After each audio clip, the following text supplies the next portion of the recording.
mbokku internet yu Dakar Plateau TV ñu ngi leen di nuyu di rafetlu ànd bi ngeen ànd ak seen télé bi di DKP TV di wax ngeen wéy di abonné waaye di bës ci cloche de notification bi ngir ngeen di jot suñuy vidéo ci saa si. Pour prononcer son discours d'ouverture, Monsieur le Président.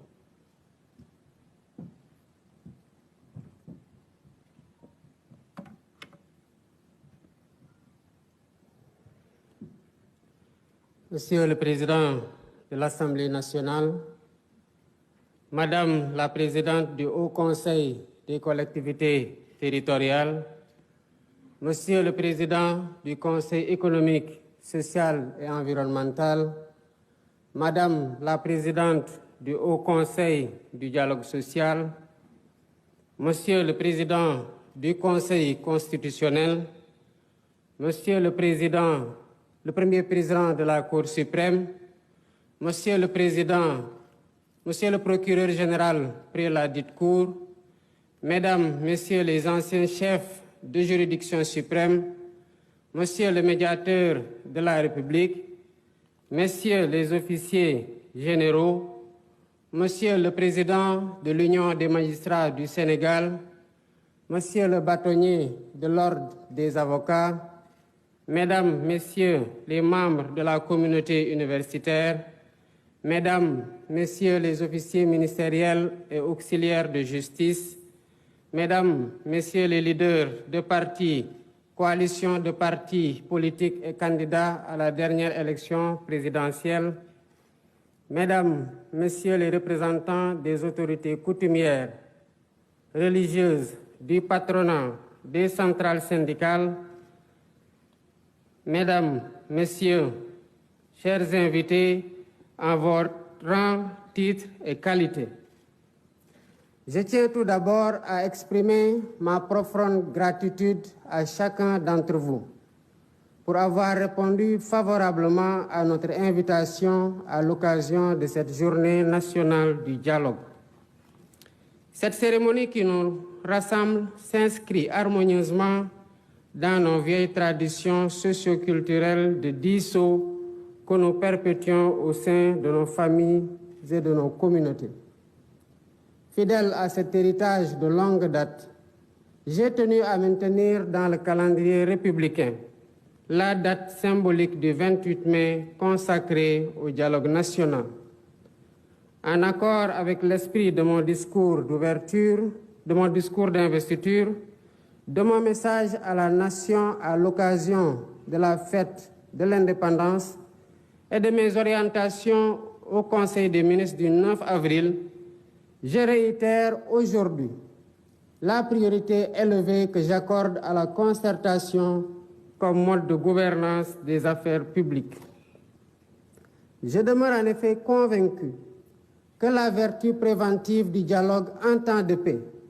éloigne les spectres de la tension et favorise les dynamiques consensuelles, consolidant ainsi notre démocratie et assurant la stabilité indispensable au développement économique et social dans l'intérêt supérieur de la nation. Dialoguer en temps de paix, en partageant la part d'humanité qui existe en chacun de nous, est un examen à l'aune duquel une nation mesure sa grandeur. C'est tout le sens de cette journée, dont le thème porte sur la réforme et la modernisation de la justice. La problématique et l'urgence d'y faire face nous interpellent tous au-dessus de toute considération partisane. La diversité des acteurs ici présents en témoigne éloquemment. De plus, pour faire de cette concertation un cadre inclusif le plus large possible, nous avons lancé le 23 mai la plateforme Jubanti comme Vox Populi pour recueillir les contributions citoyennes. La justice étant rendue au nom du peuple, il est donc pertinent que le peuple ait son mot à dire sur la manière dont elle doit être rendue. Au demeurant, je rappelle déjà qu'en avril 2018, le besoin de modernisation de la justice avait fait l'objet d'un rapport d'un comité de concertation mis en place par le garde des Sceaux, ministre de la Justice. 6 années après ces concertations et après avoir été traversées par de violentes secousses, force est de reconnaître que notre système judiciaire a besoin d'une profonde refondation, que seule une approche inclusive permettra de réussir. Œuvre collective, démarche participative et exercice de co-construction. Voilà le triptyque qui doit guider notre action.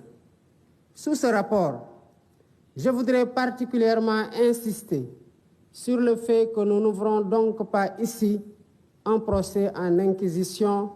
pour désigner un ou des coupables à jeter aux orties. Il est plutôt question de tenir un débat lucide et serein, posé et apaisé, pour ausculter notre système judiciaire, identifier ses forces et faiblesses et rechercher ensemble les solutions aptes à refonder son fonctionnement et à améliorer ses performances. Je ne reviendrai pas ici sur les principes fondamentaux de la justice dans un état de droit, sinon pour en rappeler la quintessence, à savoir la séparation des pouvoirs, l'indépendance, l'impartialité et l'intime conviction du juge, l'égalité de tous devant la loi, la présomption d'innocence, le principe du contradictoire, le droit à un procès équitable et l'habeas corpus, bouclier contre les arrestations et détentions arbitraires. En rappelant ces principes énoncés et encadrés par des règles, des textes légaux et réglementaires, j'ai en même temps conscience qu'ils ne suffisent pas à eux seuls pour jauger l'indépendance, la crédibilité et l'efficacité d'un système judiciaire. En effet, quelle que soit la pertinence des textes, c'est d'abord et surtout à l'aune de la pratique qu'on peut juger si un système judiciaire répond aux idéaux et exigences de l'état de droit. Voilà pourquoi, à travers ces assises, nous voulons interroger notre système judiciaire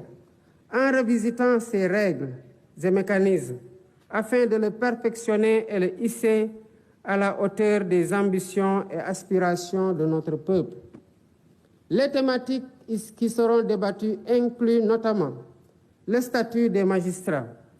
l'organisation et le fonctionnement du Conseil supérieur de la magistrature, la dématérialisation du service public de la justice et le numérique, le temps du procès pénal, le régime de la sanction pénale, le cadre juridique et institutionnel de l'administration pénitentiaire, les conditions de détention et de préparation à la réinsertion sociale des détenus, le régime de la privation de liberté, la prise en charge des enfants en danger ou en conflit avec la loi. La finalité de cet exercice est de nous aider à baliser la voie pour une réforme pragmatique de notre système judiciaire, afin qu'il inspire davantage confiance aux justiciables et préserve sa dignité. Pour ce faire, nous devons travailler à mettre en place un système plus transparent de gestion de la carrière des magistrats, à définir un régime de privation de liberté mieux encadré, à aménager un dispositif législatif et institutionnel de nature à favoriser la célérité dans le traitement des procédures judiciaires et à humaniser l'univers carcéral, à instituer des plateformes dématérialisées et fonctionnelles et améliorer le fonctionnement du système par l'allocation de moyens budgétaires suffisants et la poursuite du programme de construction et de réhabilitation des infrastructures. Il convient aussi de rappeler que pour bâtir l'état de droit que nous voulons, la réforme et la modernisation du système judiciaire ne doivent pas seulement se limiter au volet pénal, qui, il est vrai, polarise plus notre attention collective. Nous ne devons pas oublier les affaires civiles, dont la matière commerciale constitue une composante majeure, le droit du travail et le contentieux administratif, autant de domaines dont la prise en charge conditionne le fonctionnement de la justice. En portant nos réflexions sur tous les sujets à l'ordre du jour, Je souhaite que nos échanges s'inscrivent dans une démarche pragmatique et répondent à la finalité de l'exercice. Mais ce faisant, gardons-nous de vouloir bâtir une république des juges qui remettrait en cause le principe cardinal de la démocratie, à savoir le gouvernement du peuple, par et pour le peuple, en vertu duquel les élus restent les dépositaires légitimes du pouvoir étatique. Je suis confiant que nous pouvons y parvenir par une concertation sereine, ouverte et apaisée. Sur ce, je déclare ouverte la journée nationale du dialogue et souhaite plein succès à nos travaux. Je vous remercie de votre aimable attention. rafetlu ànd bi ngeen ànd ak seen télé bi di DKP TV di wax ngeen wéy di abonné waaye di bës ci cloche de notification bi ngir ngeen di jot suñuy vidéo ci saa